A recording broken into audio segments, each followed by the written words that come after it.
And here we go. We're live. It's the Fakeologist show. It's Monday, June the 22nd, 2026. And now the sun is going back to the south from the north. Praise the Lord. Summer solstice. So we had our longest day either yesterday or today. And now it's going to get colder.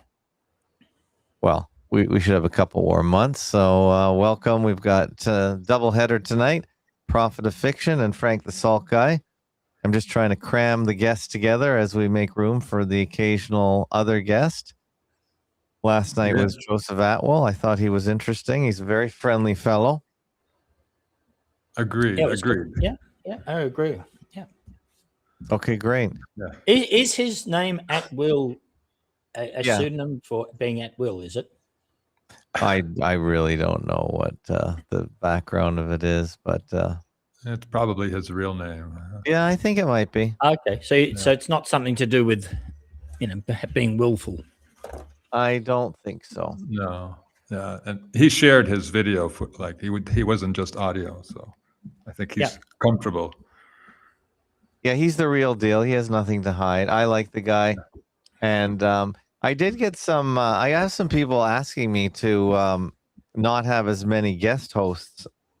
They want me to go in solo a lot of the time, right? At least one person. I'm not going to say a lot of people, but I do like co-hosts because it does make it easier on my voice, and I don't have to prepare as much.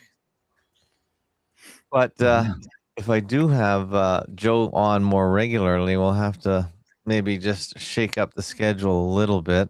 But I thought we'll have to give it some thought. Mm-hmm. Or as you know, I'm always happy to step off the. Oh, you're very good. There's no. Peter prepares for the show. That's the difference. So he has stuff to say. Yeah. Yeah. Yeah. But next time, please ask Joseph to check out my work, because I can't help listening to his work and thinking, wow, what a different view of different take on literature and history. What his take? Yes, yeah. I mean, what do you think the differences are? Well, he dismisses the literal reading of the Bible and believes some of the classics that inform him about the Roman families, whereas I dismiss all ancient. You get rid of all of it. Yeah, that's interesting. So he's sort of a half fakeologist in the sense. And so to bore you, Prophet, I basically, having come to the realization that I've assumed the world is flat all my life, especially as a professional mining engineer, and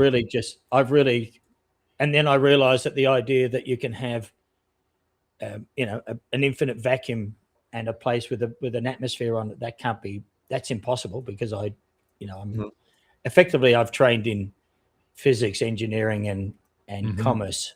And so as a result of all these things, and being a mining engineer for 40 years, and all the maps, all the models that we do, geological models, the what they call the digital terrain models, which is a digital representation of the topography of a place.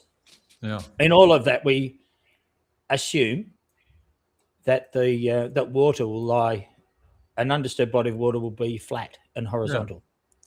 Yeah, I don't think there's anyone who actually uses the spherical model to calculate anything. The spinning ball model, it's completely unused. At all. It's the one thing I find the most amusing in if you like, I can't remember the word now. It's cognition. What is it? Cognitive dissonance. Cognitive dissonance. Thank you. Yeah. That is the most stunning one for me, is everyone telling me that they believe in the spinning ball, but they've never used it, and they can't recognize that they've never used it. Right. And so that led me to think the Bible is literally true, is where I'm coming from, because the Bible's the only book that describes such a system. Yeah, that could be true. I know it's one of the books. It may be the only one. Yeah. Okay.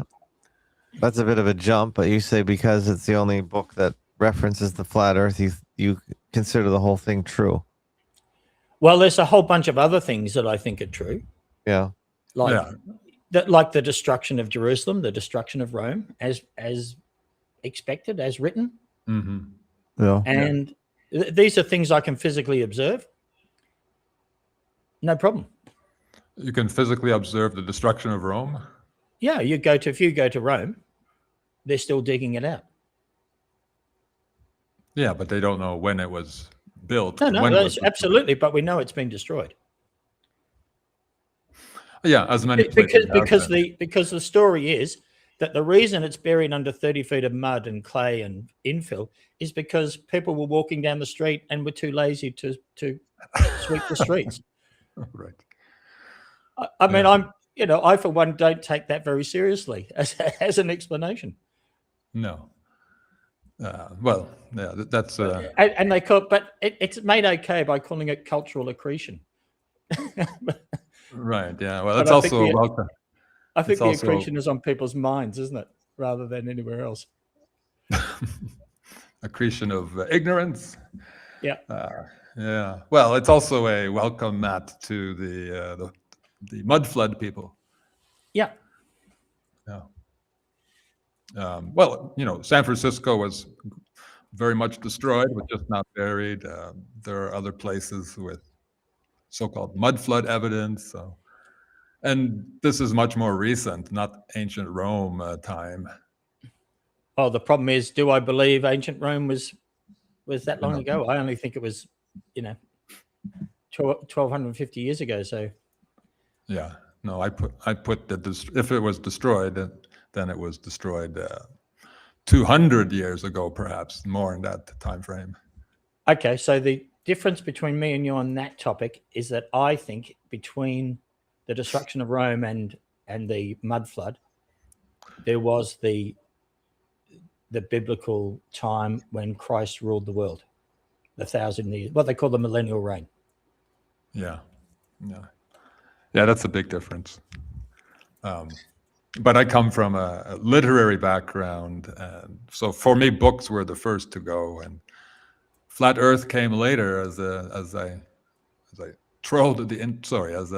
fished in the internet. Yeah, but one of the things I do try and do, to at least explicitly, is to just call these things models. I don't know anything. I just try and fit models, really. Models that make the most sense. Yeah. Well, to me, I don't. Sure. And that's what I'm doing too, I guess, with my. I agree. I have found all of your discussions with Tim and your work to be very logical and, very sound reasoning. I've got no complaints at all. Thank you. Very good. Well, what did you want to talk about today, Peter? We can get going. Well, you did ask me what I talked about on RBN, and I basically recycled something I've already did a show on with you. That is, all nations are illusory nations. We already live in a one-world empire. I decided to do that because the many shows that are presented on RBN are often obsessed with the war narratives. They believe it. Yes, they believe it, and that's based on the idea that we have sovereign nations around us and that they are at war. So I tackled that. And where can we find that show? Is it online where we can look at it? Yeah, I've downloaded it. Revolution Radio, right? No, Republic. Oh, Republic Radio. Republic Broadcasting Network. Oh yeah, RBN. Yeah. Okay. And did Brian and Jenny get you on that? No, the host of that particular show just liked my work and decided to. Of course, initially I must thank Brian Jenna for getting me in touch with Okay. Travis. But it's Who is the host? a man named Travis. Travis. Okay. I'm trying to click on it. I don't know why it's not loading. Yeah, then it'll be in the archives. I can send you a link later. Yeah, send me a link. Okay, that's good. Do they have much of a listenership? I wish I knew. That's one of my complaints. Like how many people are listening. They didn't give me an answer, and I can't see any numbers. Okay. Right now, I can't even get on the site, so I'm clicking. But they have a YouTube channel. If that helps. No, sorry, that's not it. That's the wrong one. Okay. Well, good for you. So they're not easy to find. I've always found it difficult to download stuff from their website, so I don't bother. I don't actually bother. I just repost things on my YouTube channel. Yeah, they're in Round Rock. Okay. So did you upload the show to your YouTube? I did, yeah, as I do with our shows. Okay, that's good. I'll just try and go there then. And I'll see what we got there. Did you get any feedback on your YouTube? On your YouTube posting of it, rather? Of that particular show? Yeah. Yeah, I'm getting comments usually from regular friends now. I have to call them friends. Oh, okay. So yeah, it's always. Where is it? Positive. Oh, The Illusion of Nations. Yeah, in 2 parts. Okay.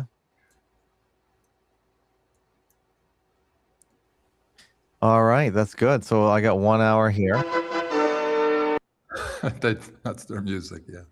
I think they played the Iranian national anthem for me because it was nation-based discussion.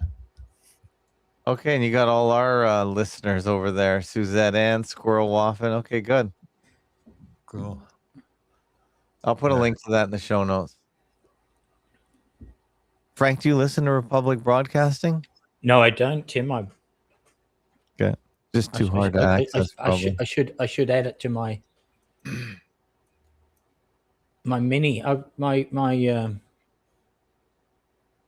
just been doing a lot of listening. Yeah. Oh, me too. Today I've been listening to Silas. Is that his name? Silas Speaks. Yep.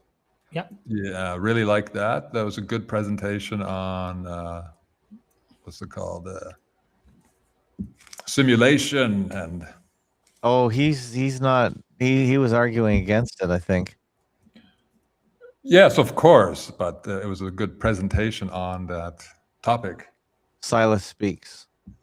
Yeah, and his friend Armand Ree. Yes, yeah. Very knowledgeable. I would disagree with his position on technology, but it was very informative and familiar. Really familiar topics for me, because talking about philosophy, science, and religion shift. What's the word? Persuading us to dismiss the senses, the sensory world, the physical world, and focusing on the imaginary or spiritual. Okay, here's the other part of that show on my screen here. I'll link to that. Okay.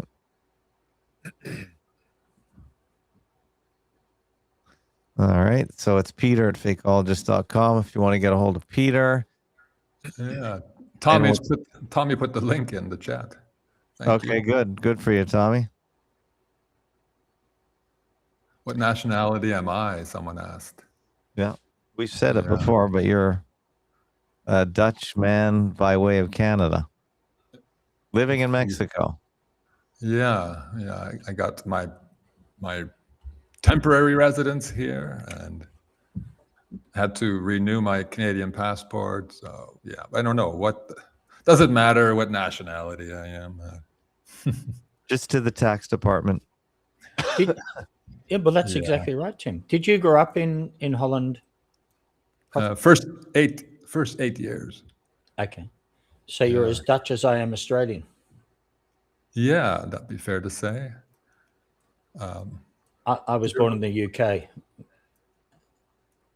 Born in the UK, but living you've in only spent Australia. 8 years. You've only had 8 years in Well, Australia. not even. I really don't remember anything about my childhood in England Oh, okay, yeah. because I came out when I was 4, and essentially I don't really remember anything from time before I was 4. Yeah, that's too young for me too. You can't usually remember anything before you're 6, as far as I know. That's But I interesting. can't remember.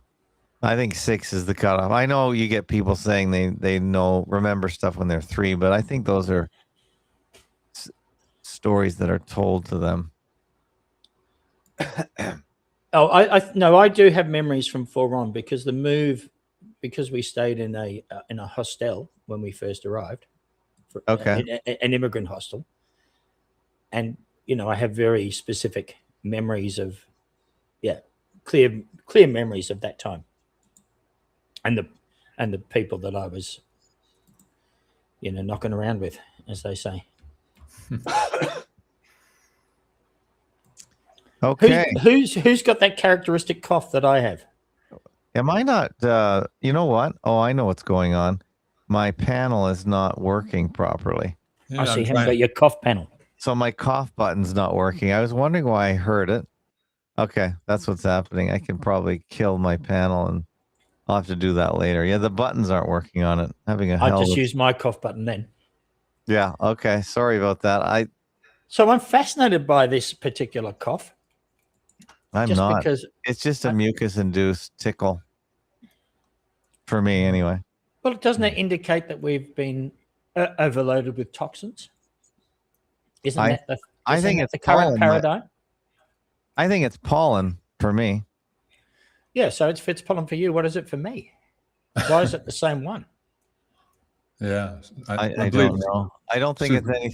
I don't think it's anything insidious, but it might be. So just for the avoidance of doubt, Prophet, I am a person that thinks just because I'm paranoid, it doesn't mean that people are not out to get me.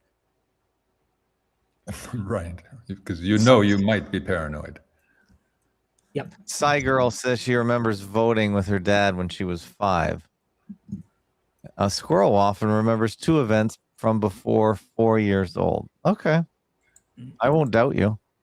No, nor me. But in my case, I think that the shock of moving would clearly wipe out any real memories. I think from before that time. Mm-hmm. Such a big change. At that age, maybe. For me, moving at age 8 was just an adventure. Yeah. Hey, we have Petro Dromu join the restream. Hello, Petro Dromu. You want to see? Do you have a mic? Let's see. Oh, he does have a mic. He Test 1, 2. Oh, very clear. Yeah, good. Petro Dromu, where do we know you from? Where do you hail from, sir? Oh, I hail from the California. Okay. You sounded a little like Ralphie from New Zealand. That's why I thought maybe that was who you were. Okay, so you're from California. And by the way, I think I fixed my cough button. Well, I need a small tidbit. I know you guys, it sounded like on Fakeotube you were discussing where people were from and things. I have a SpaceX topic. I'll be brief if that's welcome. It is welcome. Well, Yeah, okay, absolutely. it's a potpourri tonight. So in California, about 10 to 15 years ago, I knew a female friend who told me that she had been a babysitter for Elon Musk. Okay. And that she knew that SpaceX was the real play and that Tesla and Musk's involvement was purely for marketing purposes to drive up the brand image. Of Tesla or SpaceX or both? Tesla being the marketing and SpaceX being the real business opportunity. Comparatively. And I thought that was interesting then, but with the IPO more recently, that came back into mind. And what are your thoughts on space? Wait a sec. So who was this woman? She was the It baby. was just somebody I knew in California 10 to 15 years ago. No, but who was she in relation to Elon? Ex babysitter for his kid or something. Oh, I see. But how did she get insight into the whole thing based on babysitting, though? How is she an expert on the situation? Is my point. I guess through dialogue would be my guess. Okay, he taught, because what do most people say to their babysitter? I mean, Yeah, seriously. I don't know how they knew each other beyond that, to be honest. Okay, that's fine. I just trying to figure it out. Okay, that's interesting. You have a very good microphone, by the way. I appreciate that. And a great voice for radio. Really good. Mhm. Well, thanks, guys. Do you do a show? Nope. Okay, that's very good. You have a great setup. When I was just looking through your microphones, you have quite a few different yes. audio channels. Yes. So Frank the Sulky asked about thoughts on space, and I'll say I've been pretty interested in the TCOS model the last year to 2 years. Yeah. Okay. In no small part because of the FAKO tube. Yep. Mm-hmm. And I would go ahead. That's I was just going to ask what in particular. Space. Let's just fill in the audience. Tychos.space. That's Simon Shack's unpacking of the universe and how it works and why the stars go the way they do, including the puzzling Mercury retrograde that has never been explained properly unless you believe Simon's model. Right. And that doesn't say anything exactly about, say, Earth shape, except that all of the optical observations would be consistent with spherical bodies, and stars and moving in circles and all that. That's not to say someone's done an experiment taking a camera, running it around the Earth, during an x-axis, y-axis, filming it in high quality with a chain of custody and chain of trust and things like that. He's not proving that, but as it appears to be, it looks like it would be consistent with a ball model and some kind of actual physics. But that could be purely optics, I guess, from an engineering perspective, right? Well, as I said, my only thing that we talk about making real world, using your sensors. I think that was one of the things that Prophet was saying that Silas was engaged on. Mm-hmm. I can only tell you, after 40 years as a mining engineer, never have I applied a curve at all. And in flying a plane, obviously there's been no motion involved either. Otherwise, when you take off from Melbourne to Sydney, Sydney's moved to where Hawaii was. But that doesn't happen. Or if it does happen, we don't take any account of it. And no one's flying over the South Pole from Perth to Buenos Aires. So the net effect of navigation of shipping routes is that it looks like the UN flag is the correct model to me.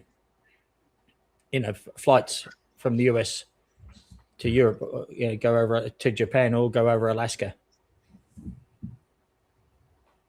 That's all. So these are the observations that I think make me think the UN flag model is pretty much the right one. All right, Petrodroma. Yeah. So, when I hear things like that, what it comes to mind is always from an engineering perspective. That's the practical application of science and technology, right? So, in my mind, it seems possible, and I'd like to hear your input, anybody, but it seems possible to me that at such large scales, perhaps objects approaching flat for all practical purposes could be treated as if they were flat, legitimately. So if you have a sufficiently large surface, you could build that bridge or fly that plane or do that engineering work for it, or even operate the apparatus, some huge machines, and you could pretend it's flat and it's good enough for government work and actually, works out the same. I think it's possible that if you have a long enough curve that maybe they're not mutually exclusive. Okay, so I can respond to that on this Me too. at this level. At this level, so And then Peter. absolutely, if the size of the sphere is very large, you can do that.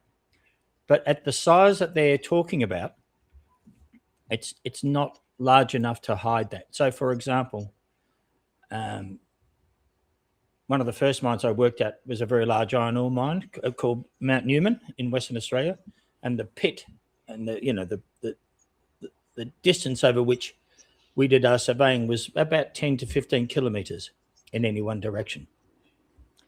Now, on that level, I've actually got a calculator to work out. You would expect the curve, the difference in height from one end to the other, to be a couple of meters bump in the middle.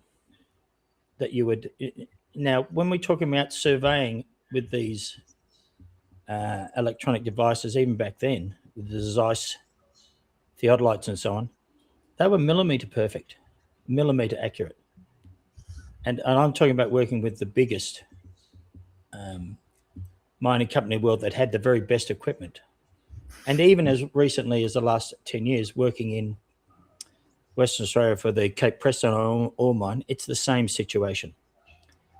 The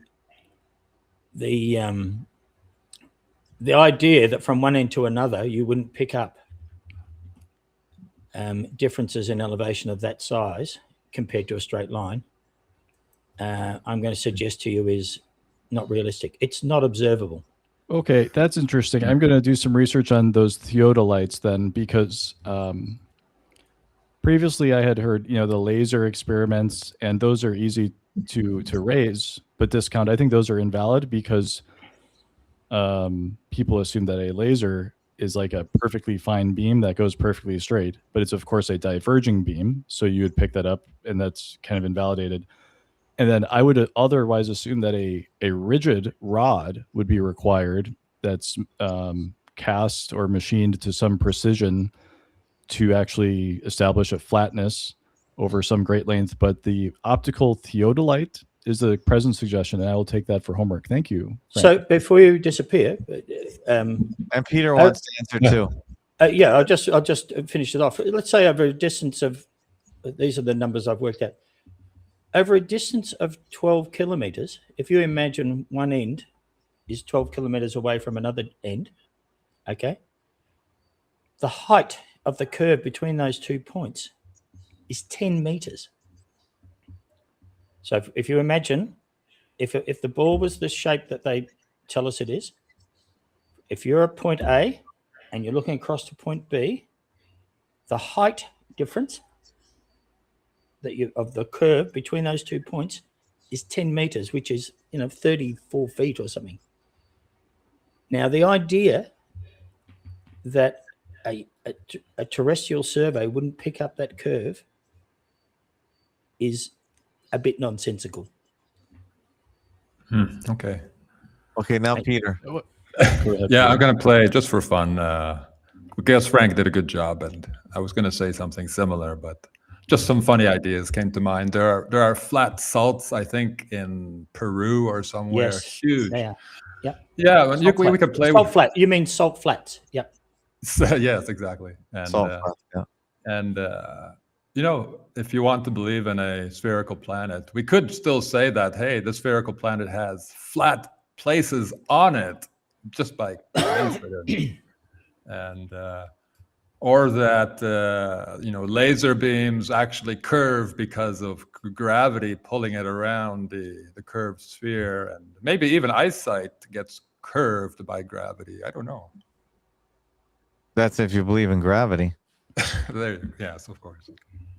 Well, I want to also say that it's quite clear that over long distances, light does bend. And the reason light bends is because we are clearly there is no gravity, but we are in an electromagnetic creation. Yeah. A type of wet cell.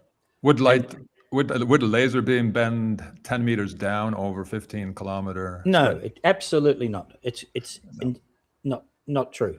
But what I suggest does happen is that if the Hebrew cosmological model is correct, that we're basically in a glass ball, or a yellow submarine, if you like, as the Beatles call it. Mhm. Then towards the edge of that, where the electromagnetic field or the ether is going to start to be anisotropic rather than isotropic. So at the edges, I think there's going to be changes in what goes on with the way and as the sun moves around the Earth, you don't see a straight line all the time. It kind of, the cone is kind of curved in, if you know what I mean. Mhm. That's all. But it over the distances we're talking about, light travels in a straight. You can basically Yeah. assume that the line between points you see is if you look at something, you can assume that your eye line of sight is a straight line. Yeah. And I have to say, we're talking about surveying, which has now gone on for hundreds and hundreds of years, and in the case of the Romans, maybe several thousand years. But for the past 200 years, with the theodolites and so on, the assumption that the Earth is flat has never failed to produce excellent results for the building of buildings. Mhm. Well, I'm going to drop, but thanks both. Thank you, Petro. And especially thanks, Prophet of Fiction. Thanks for mentioning the possibility of localized actual flat areas. Yeah, it's possible. It is possible. But Comes to my I mind was- all the time too. Thank you. Bye. Thank you for joining us, Petro Dromu, and come in. Oh, Petrodrome, just one last thing. If you're interested in my discussion on what I call sphericity on my website, which is how to take care of your penis.wordpress.com, there's an article on sphericity on that blog, which may be of interest to you. Thank you. Where is it here? I'm looking at your blog right now. Sphericity. Yep. Mm.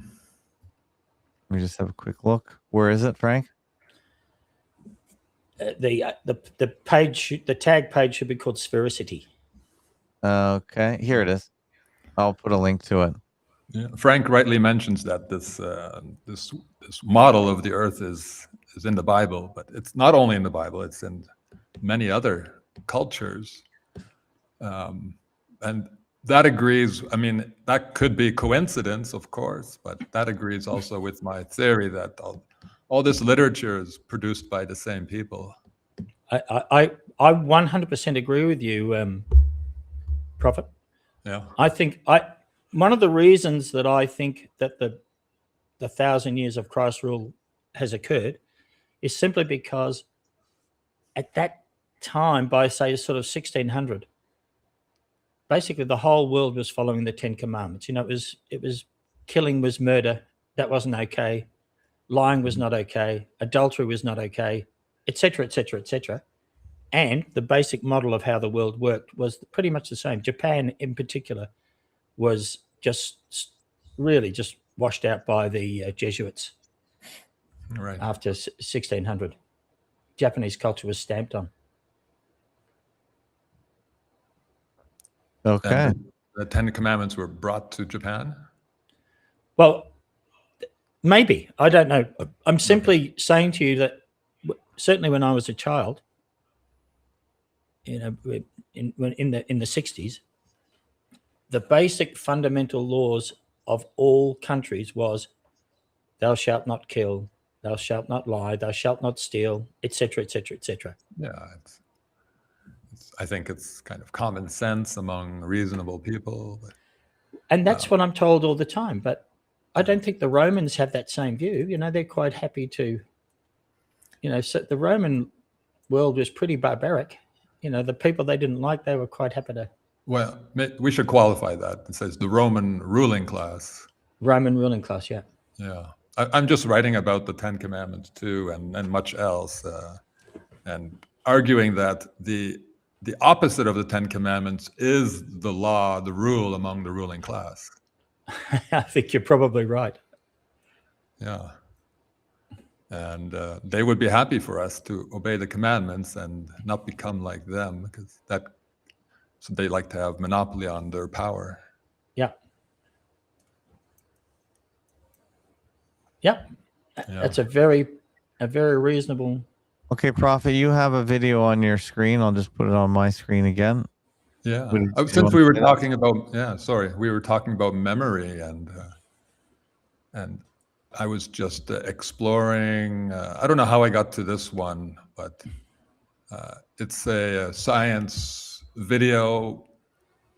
It's a 10-year-old scientist who was inspired by an entomologist studying how insects remember things during their lifetime, and he reproduced her experiments with butterflies, a different insect, and then decided, what about memory across generations?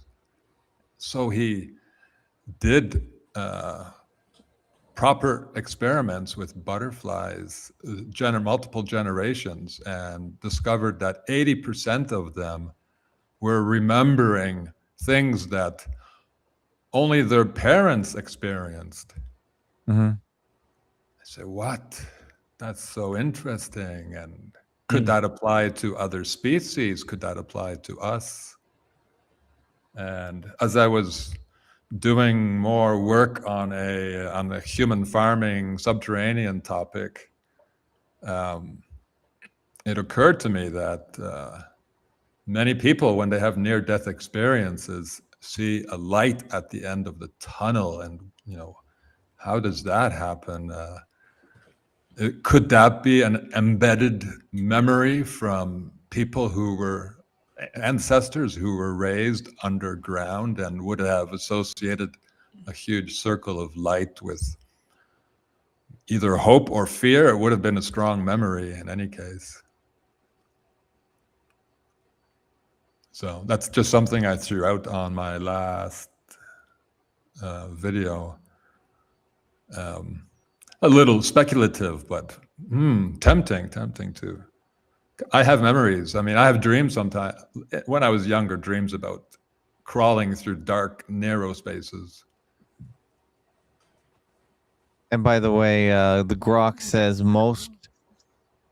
it says here the average age of earliest memories across dozens of Western European sampling is 3 to 4 years old, often around 3.5 years or about 42 months. So there you go. I was wrong. Oh, we got a caller in here. Hold time, 19 seconds. Caller in, where are you calling from? What's your name?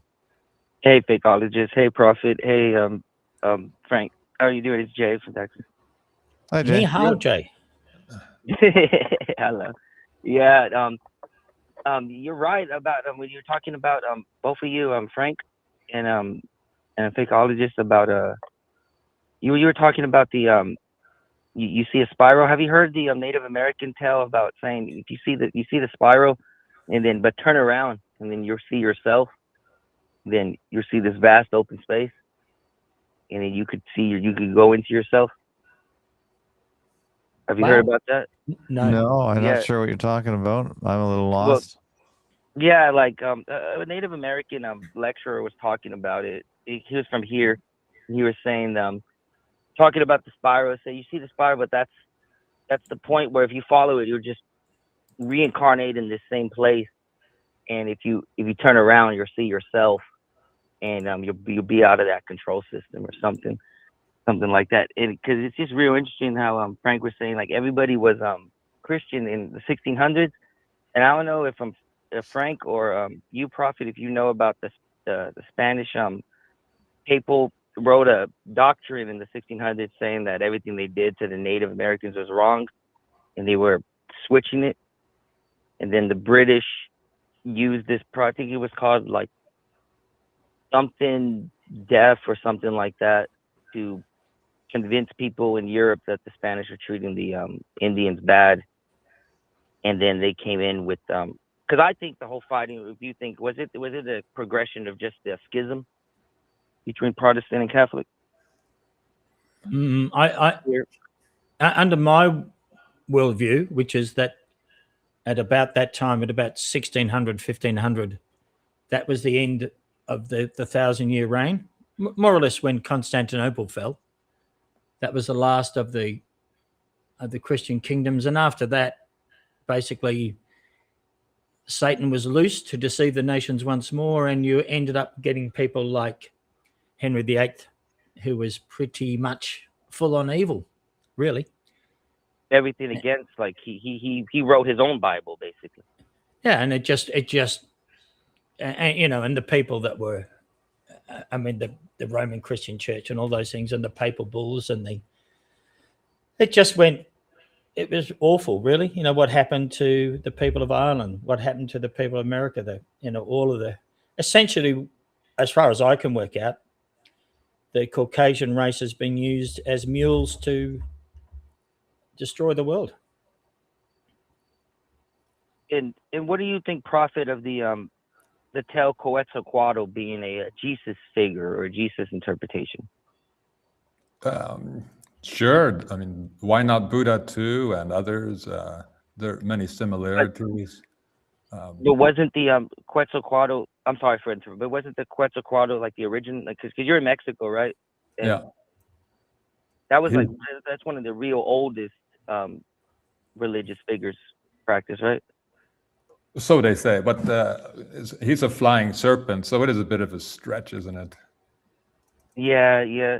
But the story is like he was mad at his own people, so he took off wandering in the desert, and it's crazy because we have the desert in the Southwest, and I wonder, like, because you know how you say the cannibals and they look for people.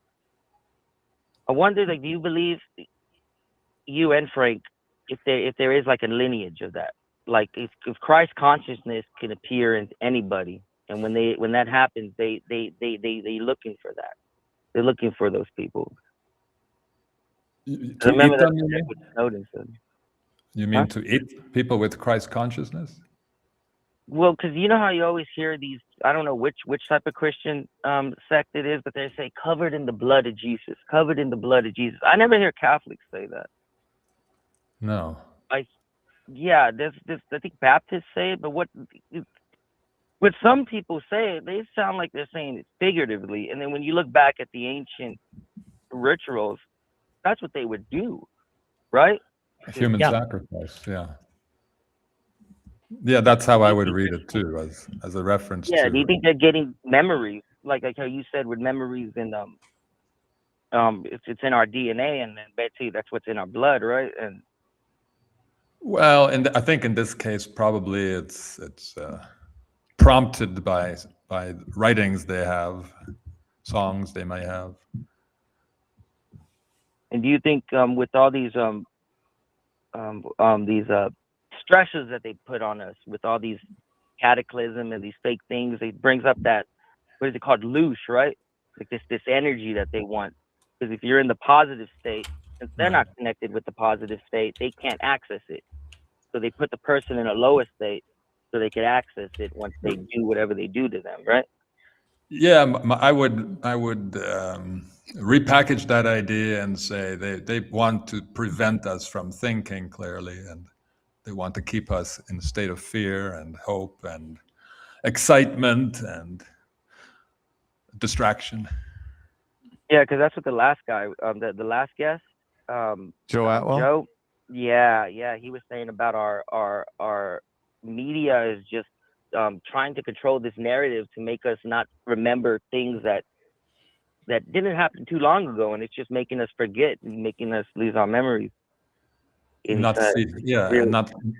recognize the patterns that are happening, and that's, to recognize patterns is to think. Yeah, I'm always forgetting to call into to watch your show, because it's weird. Every time your show's getting on, something always distracts me and everything, and it's real interesting. Your show is real good. It's like the guy, like Joe said. He said you need shows like this because I guarantee you it's being targeted, especially the people who are calling trying to get information out. Because you see it all now. It's all from the people, those billionaires with their secret societies, and all the regular people are like, wow, they're not crazy, and they're not crazy, the people who were saying this stuff. No. And it's all coming. Yeah, it's all coming back. That's right. Yeah, the word needs to be out. But that's the Christ consciousness, right? That's the freedom of ignorance, right? You're freeing yourself from ignorance by finding out the truth, and that's how we Right. die, right? Yeah, yeah.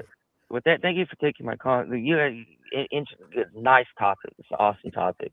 Thanks, Jay. It's a little too obtuse for me, but It's real good. It's real good. It's a real awesome topic. I mean, okay. I believe you. yeah. I know Thanks, that's Jay. a little obtuse because it's It's out obtuse there. for me. But thank you. Thank you. Thank you, Jay. You have a good night. Okay. Thank you, Jay. You're a good man. See you, Thank Jay. There goes Jay. Bye. Well, we got about 15 minutes left. Did you want to go anywhere else, guys? Yeah, Well, I got a new. Go ahead. I just want to go on a bit. So in the chat, I Right. can't remember who it was talking about how the American Indians were killed by smallpox blankets. Well, that's the story. I Yeah. have to tell you that I think that whole idea is not true. I'm sure it isn't. I don't think you can take a blanket from someone with smallpox, give it to someone else, and they'll get smallpox. I think that's ludicrous. Right. Yeah. I developed an alternative theory, which I've since abandoned. Uh-huh. It was that blankets and clothes given to Native people were deliberately dyed in poison. Like Okay. the word dye is. Yeah, that's interesting. It's a homonym, but of course it can mean to kill. And Yeah. why have you abandoned that theory? It sounds really quite logical to me. Because now I think that most native tribes in North America, anyway, were planted there by these human farmers, and now they are using poisons to weaken, perhaps even the people they were raising, the humans they were raising, just as they weaken us now, but not generally to kill us, but just to keep us physically and mentally weak. Okay. So that's a little different than my original thought. But yeah, what do you think of that, Frank? I agree with you. I think there is. Again, I'm just using the framework that I've got. Prophet is that I think that about 1600, most of the world was empty, and the Europeans, the Portuguese, the Spanish, the English, the Dutch, they went out and basically, if you think about what we have observed, Australia settled it from sort of 1800 on, New Zealand the same, Canada pretty much, might have been a bit earlier, but essentially these countries, what we, the Five Eyes that we call them now, these countries were settled here, and I think people moved into existing buildings. I mean, there's quite a lot of evidence that when the French sailed into Sydney in 1812, there were buildings there, right, that are just so beyond the possibility of the story, right, that it doesn't make sense. One of the buildings is the Sydney Conservatorium of Music, still existing, which was described by De Castro in 1812. Yeah, So that's the the whole- it's the so the whole Tartarian idea- narrative. Yeah, and so I think, as I said, that it's in this case, it's not so much a Tartarian narrative; it's the idea that the people that were faithful to God basically vanished, went north, and there was many, stories about people making journeys and pilgrimages. In fact, in my view, the Great Wall of China was the path that people took to get to the heavenly kingdom. It's By called the way, Shangri-La. there are many great walls of China, by the way, and it's not continuous. Yeah. Yeah. And Yeah. they were, it's possible that they were just simply protected paths on the way out. And they loop back onto themselves too, nearly onto themselves. But Yeah. boy, Anyway, that's just clearly. And so, in my view, your discussion about the natives just being planted there, Yeah. I've got no problem with that at all. right, yeah, I think that the planet was lightly populated, especially in the temperate regions. The tropical regions probably more population there, but because it's comfortable, if you can, if there are enough trees feeding you and you've got enough skills to plant and hunt, I guess. Yeah. It's very comfortable. You don't need any technology. You don't need any tools, basically. Well, unless you're hunting. But I discussed this also in the second hour of my RBN show, and a friend called in and mentioned, well, where are the mass graves of all these native people died of? At least their teeth. At least their teeth should still be found. Maybe. Millions. So but even where are the mass graves in it? Where are the actual graves in America to account for all the people that have died? You mean from the supposed plague? Just regular No, people. I'm just talking about the number of gravestones that exist in the USA today and plots and so on. They don't account for a fraction of the number of people that should have died just from the records. Oh, that's interesting. That's interesting too. That either means the population numbers are wrong or something's happening to the bodies. All sorts of things. We don't know, but there is a significant discrepancy between the number of graves in the United States and what should have been the number of deaths. Right. Okay, good question. Yeah, it's the same with the so-called the mass genocides that happened in China and Russia, Ukraine. Where are those giant mass graves? They're not around. No, and yet we do have the ossuaries under France and many other parts of Europe. Yes, for sure. My recent show about the human farming mentioned the St. Stephen's Cathedral is it Vienna, Austria? And again, bones haphazardly piled as if the controllers didn't care. This is not respectful burial. This is something very different. Yeah. And then there's the description of, why did the population in Europe plummet, blah, blah, blah. It was because of a plague or something. Was it that, or was it just that people left? They went. In the 1800s? No, I'm talking about the the plagues of the... Oh, the Black Death. Yeah. I just don't believe that story anymore. I don't either, no. All right. Well, we got a few more minutes left. We got quite a few people good listening tonight. We had 2 people scan the donate tag or QR code on the screen, according to this graphic. So thank you if you are considering helping the show. Fakeologist.com/donate. Appreciate all you guys. And don't forget, Peter has a YouTube channel and Frank has a website, howtotakecareofyourpenis.com. It's an oldie but a goodie. Are we wrapping up? Well, unless you guys have something else. Well, I just Cygirl, which is obviously Lynn Ertel, a wonderful friend of Lynn Ertel, yes, asked, did Lot's daughters turn into pillars of salt, and suggested I should be able to ask that question.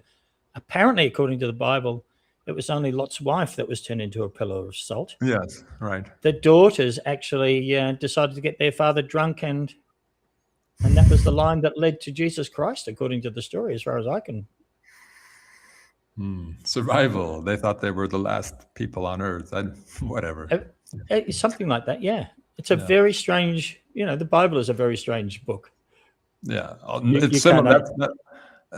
His contemporary Noah had... Other contemporaries, weren't they?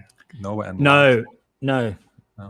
But anyway, Noah had a similar story with his son seeing him naked when he's drunk. Oh, no. So that story, by the way, I think the best interpretation of that is, my understanding is that seeing your father's nakedness actually means having sex with your father's wife. Whoa. With your mother, then, yeah. Okay. Well, not necessarily your mother, because remember at that time. Yeah, multiple wives. And the story is that Noah's wife that went on the ark was not his first wife, and may not have been the mother of those children, but Nama, who was Nama. a daughter of Cain. And so it's possible, but it's also possible that when was it Ham that had sex with who is it that saw the nakedness? It was Ham, wasn't it? It could be, but your idea. But basically what that means is that the reason that his son was cursed was because he was conceived from Noah's wife as a result of the union of knowing, of seeing his father's nakedness, which is a euphemism. Mm-hmm.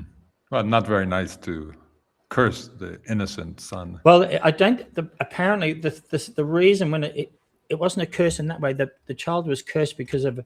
Remember that the whole idea was it was genetic purity of Noah's sons. Yeah, but if Nama was from a corrupted flesh line and her son was from a corrupted flesh line, then they are going to produce the giants, because the giants appeared again after the flood. Right. And so I think it's quite likely that the story is that the reason that that child was cursed was because it was born of corrupted flesh. Right. And that is a big theme in the Bible. Corrupted flesh. Yeah, or uncleanliness and so on. If I may, I'm going to share a couple of slides. Yes, go for it. Yeah. You may. Do I have? Am I sliding? You're sharing now. Okay, good. Yeah, this is the river Styx and Charon pushing the raft with the dead to the land of the dead, the underworld, supposedly. But then you look at these people. Why they're all very alive and healthy looking, and none of them are wounded. So is this really about bringing the dead to the land of the dead, or is it about bringing the living to some underground prison farm? There's a second one here. The people are always in good condition, even if this lady looks very tired, and some of these other passengers. This looks like Baroque art from the Baroque period. What is this? Yeah, the first one is by I didn't put the title. There it is. There's the state. It looks like Titian. The state Russian. Yeah. I find a lot of good paintings from that era. This one is interesting too, because the raft does not look like a raft, but it looks like it might be going through the air. But and we have fire behind them, it looks like, back there. And then we have this nobleman standing here with like a jester-like figure. Mm-hmm. So where are they going? Or maybe he's pushing off from the shore. But anyway, they're all in decent condition. No one is injured. And he's got this red sheet around him, which I suspect might be hinting at blood sacrifices, and adrenochrome.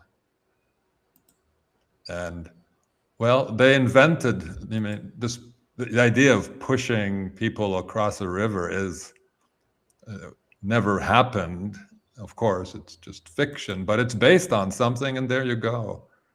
People used to transport cattle, not human cattle, I guess, over canals and rivers, very common in the Netherlands and England once upon a time. So that would be one of the origins of those images of people being transported over water, a river.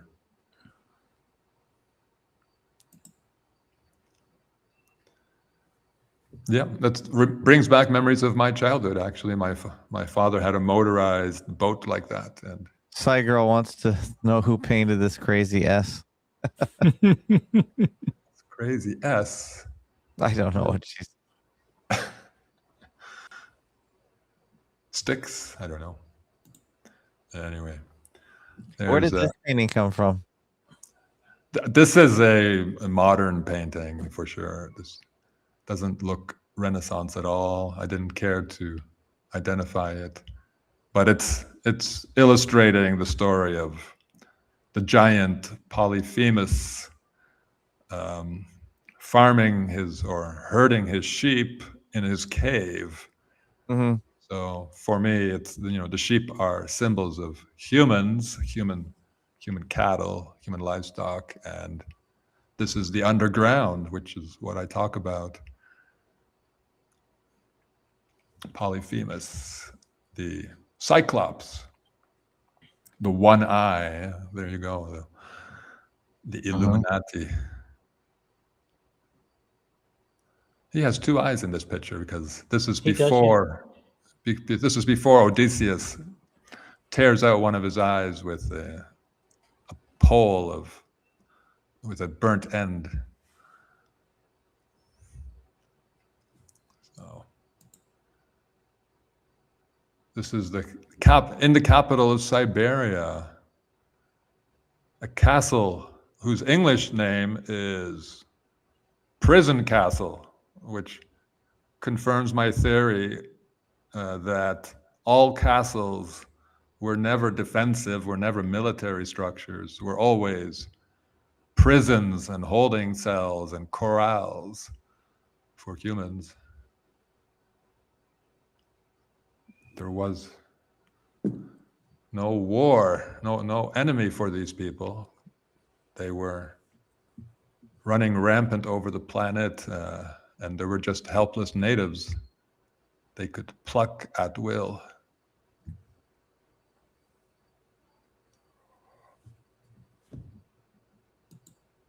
And there's a vast underground prison in Morocco.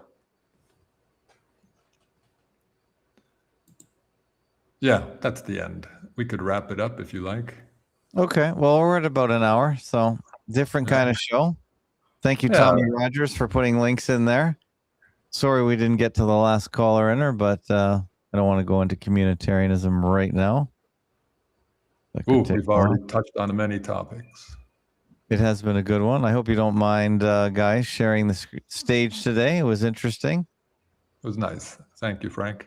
Well, I actually very much enjoyed the interaction from my point of view. Anyway, it was interesting to compare two models to the same data. Always interesting. Yeah, thank you. And likewise. That's good. That's very good.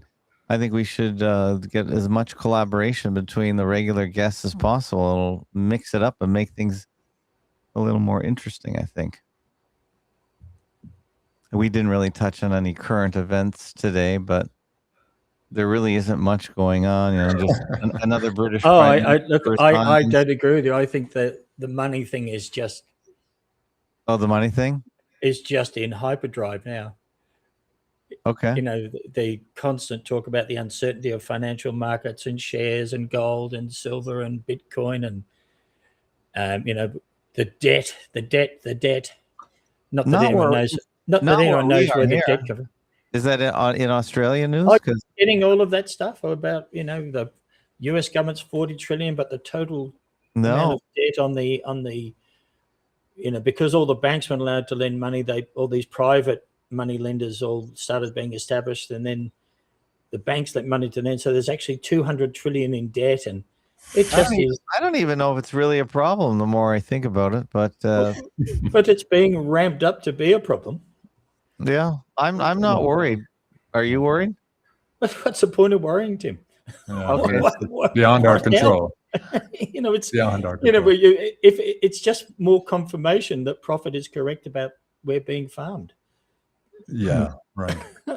We're being farmed, and my latest that we're being farmed for entertainment purposes to a great deal, because the clean livestock are not among us. I'm not even clean anymore. I mean, okay. I take medicine to manage my my fibro symptoms, and medicine, hint, it's not pharmacia. No, it's not that stuff. It's the green, so-called green stuff, the grass, and okay. I eat it. I just eat it raw before bedtime, and I got some bad supply because You're eating grass, as in like a cow? No, some kind of Cud? Does it work?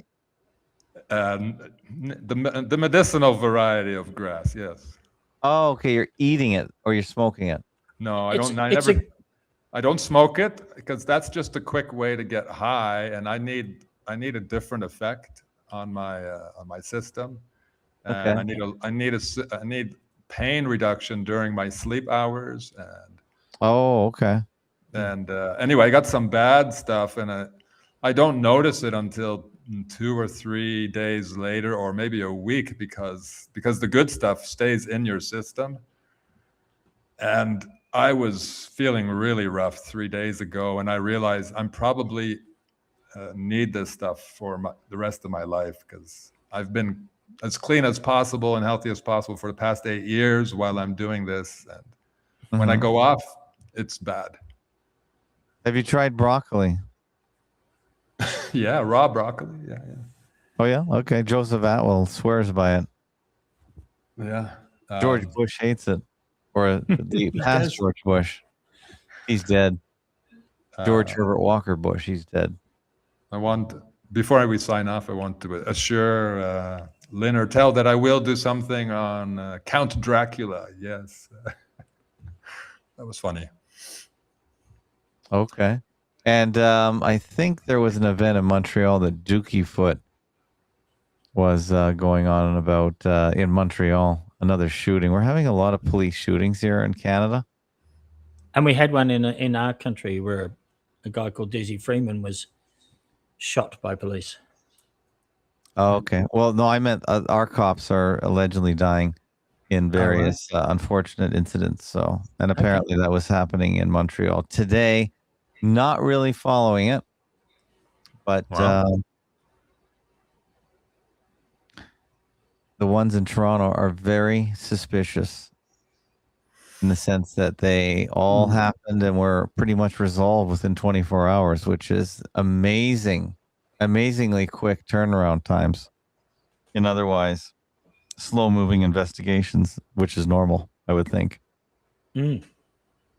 But I haven't really got into it, but I just, on the surface, thought I'd bring that up. And yeah, I don't like raw broccoli, really. It's not really. I don't even know if you're supposed to eat it. In my world, vegetables have their own, because of the way they grow, they have their own insecticide built into them. Yes, they're toxic. Unless you cook them, you're really going to cop a bit of an overload of those things. Yeah, I think Peter will disagree on that topic. Okay. Yeah, well, vegetables are not not the easiest to digest. I prefer fruit and nuts. Okay. Yeah. I eat nuts and fruit. Walnuts are especially good for you, I think. Yeah, walnuts and even better, pecans. Pecans, okay. I eat a healthy mix. I've heard that because they look like brains, they're good for the brain. And there's a few fruits that I've heard that story about. You know, things that look like something or other are good for that thing. I'm just telling you what I've heard. I don't know. I'm not trying to say it's valid or not. It was an interesting idea. Not bad. All right. Well, tomorrow Tim Osmond might be on. He didn't hear from him last week, and he didn't follow up. So we'll see what happens tomorrow. And he didn't perish in Seattle. Yeah. Right. Well, we did a live with him on the Thursday before, so I'll ask him if he's coming on tomorrow. Ask him if he thinks the Space Needle is a hypodermic symbol. I think he's talked about it a little bit. Oh, really? Okay. Maybe a little bit. I'm not sure. I thought I got that impression. For some reason, it's in my head that he did talk about it. Yeah. Okay. And we have the similar needle in Niagara Falls. It's built at almost the same year. And of course, we have our CN Tower, which is a much bigger needle. Yeah. And nobody really talks about that. That doesn't come up in PSYOPs at all. So I think our needle's way bigger than their needle. Oh. And the Vatican's original obelisk had a point with a little sphere near the point. Yeah. Yeah, you said that. That's interesting. I showed So all it. kinds of obelisks and needles. Yeah, I predicted a nothing burger, and that's what we got. I don't know if they're up for a big spectacular psyop anymore. I'm not sure. That's on the agenda. Right. Yeah. What do you think? Do you think they really are? Do you think there's anyone in charge in the psyop department that is capable of a high-end production? Because I think those people are all gone. I personally think we're getting just leftovers and has-beens. We really haven't had anything really well coordinated. I think the greatest psyop minds are retired or dead with from the boom. From the Is that why we boomers. can't get to the moon anymore? Well, really, We don't have the technology anymore. I think we just don't have the peak creativity. As the boomers were a large cohort of the population, and they were fairly homogenous. But I just don't think that exists anymore in so many ways, and that includes psyops. I think they're cooking up something new, maybe. No, I just don't think those people are around anymore. We can see the decline of movies, movie qualities. Movies, Tim, they're so terrible now. But Steven Spielberg just laid an egg, I think, with the latest. So he's not on his peak anymore, and you have to think that the movie business definitely was behind 9/11 in a big way with the coordination of the military. So if those people aren't around anymore, and then their apprentices are in charge, they're just not the same level of. So I just don't think we're going to see a big alien invasion psyop or nuclear. I just don't think the coordination's there. Comments, questions on that? I'm toying with the idea that we might be entering into a total simulation world in the near future, where that's why the data centers are so many and huge. And that's the only reason for them. I think that completely. Yeah, but I think they're going to be. Obsolete before they're all completed anyway. I don't see. I'm not sure what's happening with this AI thing. I think it's a lot of it's, and this is not my discussion. This is other people's. It's a circular economy where they sell to each other, and it creates a. Well, all that's what I would suggest to you, Tim. That all of that stuff all that stuff about circular money and circular money. It's just a blind because they're going to build them anyway, right? And all they want to do is have a plausible reason about why they got built. There is no plausible reason to build them, so they just have to create these narratives like what you said, that this NVIDIA is selling money to this. The whole purpose is now the economy is completely fake in every way altogether. Yeah. There is no real economy, but these guys wanted to build these data collection and control points. They're building them. There is no logical reason in the if you like in the the only thing it's world in the world that people believe in. There's nothing that can. How about for archival purposes? No. Yeah, but it is. So that's what I'm saying. The whole thing is just being done just to create these data centers, have them built, and then the control system can come in, the control grid, where you're surveilled all the time, non-stop. That's all it's about. I don't. What can I know? We've talked about this before. I don't really see what control grid. Silas made an interesting argument on the video you posted. He said he kind of agrees with you that the surveillance isn't even necessary, and it's kind of dangerous. It's better to convince us to surveil each other, which is I agree, as we did during COVID. Don't forget, the cameras never work. Don't forget that. When it comes down to it, they never work. If it's not for surveillance, there must be another purpose, and that's why I'm toying with the idea that they'll create a very simulated world for us with personalized AI friends, AI gods for everyone, AI angels. That might be true. Yeah. Well, the simulation is really, really good. But then there's a lot of horsepower. But they've also said that all these LLMs you could just run on a Mac Mini.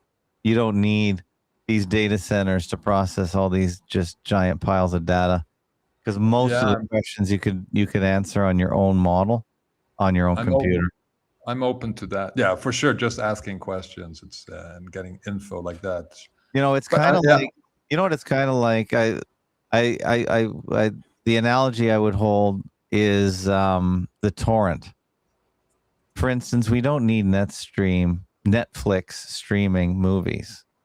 None of us need to get them streamed. We could just have one copy networked and replicated through torrents all around the world and on all our devices.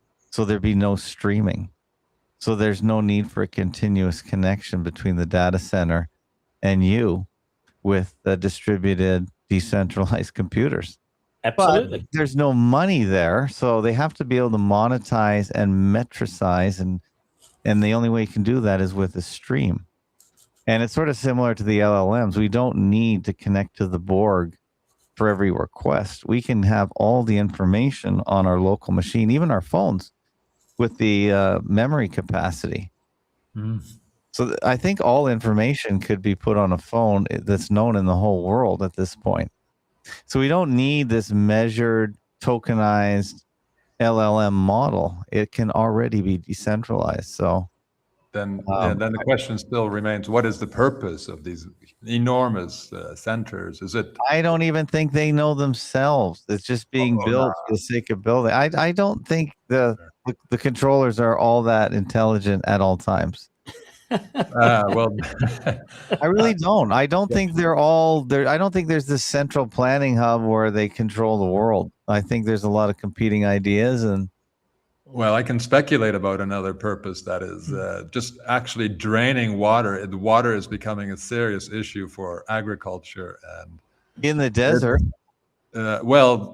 Desert. Most of American produce in the Midwest is dependent on aquifer water, and that's being drained even just with farming alone too quickly. And these data centers, no, it's no, I don't buy that. The data centers, if they have a problem with cooling in data centers, just put them by the Great Lakes. They're freezing cold, and there's more water there. Well, no, that's true. But that's true. But they're intentionally not doing that. Well, they put them where the power. There's all kinds of places and reasons they put them, but I just don't see the data centers as this boogeyman either. I just don't see it. I think you're talking about when you grow food and put people in the desert, i.e., Southern California. Yeah, there are water challenges, but the solution is just move people out of those areas. If you can't bring the water to the people, bring people to the water. We'll never run. I live on a lake that's so big and so deep. I know, but you'll never run out of water. You can't replicate California and the Midwest's agricultural production by putting it in Michigan and Ontario. You cannot. No, I agree, but you can put it in a greenhouse. Yeah, maybe. But anyway, maybe there is a solution, but they don't want the solution. So. I agree. There's no evidence that these guys are trying to make things better in any way, shape, or form about anything. It's all devolving. Right. I have a final comment. A couple of weeks ago, or last week, or whatever, I talked about that. I think the sun is closer to the Earth, and it's hotter because of that. I think what's happening in Europe right now, with the extreme heat, what I'm really just want to point out is it's got nothing to do with the carbon dioxide levels in the atmosphere. Okay. In my view, it is. If we look now and looked at the intensity of the solar radiation in Europe, we'll find it's at record levels. Okay. Well, we're not having any heat here where I live. So, and that's another point. Why does Elon even propose to send these data centers to space, which is, of course, as ludicrous as any fake oil? Just put them in Canada. It's cold here most of the time. It's practically space anyway. There's no what's the big deal? So put them in Yukon. But yeah, I think I saw YouTube. The coldest city in North America is Whitehorse in the Yukon. Wow. Yeah. Well, Yellowknife is in the Yukon. I get that mixed up. It's minus 80 in the minus 80 Celsius on some of the coldest days in the winter. oh, Yeah. We don't need data cooling. There's no problem. Just come up here and you'll be fine. And you don't need to worry about water. Even Minnesota is the 10,000 lake state. And they don't even have half the water we do where I live. So in Yellowknife, they'd have to warm up those data centers. for sure. Absolutely. Bring on the global warming. I've always said in Canada, we need it. I know you don't have the same view in Australia because it's much hotter, much sunnier, much longer, but it's not the case where we live. Well, I hope we're going to finish with my favorite pop song closing. Don't go chasing waterfalls. Stick to the rivers and lakes you're used to. Who's that? Is it? Oh, I can't remember. Is it the Black Eyed Peas or something? I don't know. I've been playing music lately. No, I've noticed that. I've just I heard you say that the other day. Don't go chasing waterfalls. Stick to the rivers and lakes that you're used to. I remember that song. Well, is it? It always makes me laugh as a bit of pseudo. Is it TLC? Yeah, that sounds right. Pseudo philosophy. TLC. Okay. All right. Thanks for joining, everybody. We'll see you tomorrow. Tim Austin says he'll come by. Thanks for letting me join your show. And likewise, I think, Frank. Yeah, thank you, guys. Appreciate it. See you, everybody. Bye-bye.